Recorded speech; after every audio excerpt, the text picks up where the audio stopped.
Parce que vous posez la question à le stade le 1er novembre.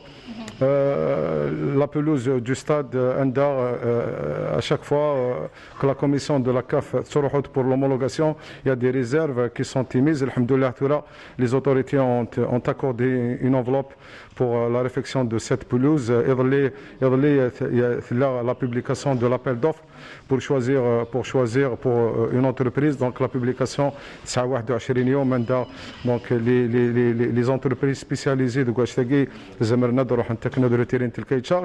donc il y a aussi l'histoire de l'écran de score donc qui est lancé. Donc je disais que c'est un écran LED donc d'une superficie de 18 mètres carrés de la phase d'évaluation des offres, une réflexion et des objectifs à court terme, à moyen terme et à long terme pour la mise à niveau de ce stade. Une fiche technique a été établie, une fiche technique globale donc de la reprise de ce stade. Je disais un stade mythique, un stade qui a fait la joie de toute la Kabylie, de toute l'Algérie.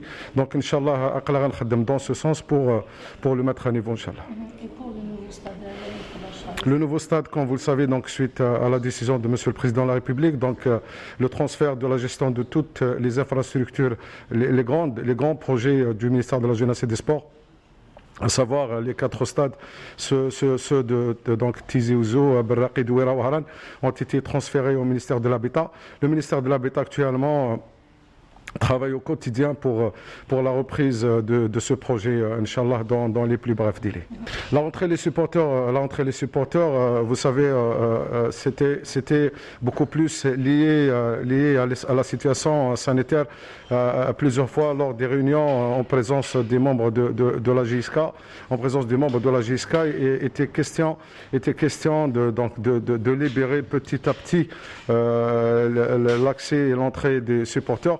La vague qu'a connue et surtout le dernier variant Aiguë a fait que nous n'étions pas, suite aux recommandations de la commission spécialisée des choix de faire accéder les supporters. Mais c'est une éventualité pour les prochains matchs à venir, Inch'Allah.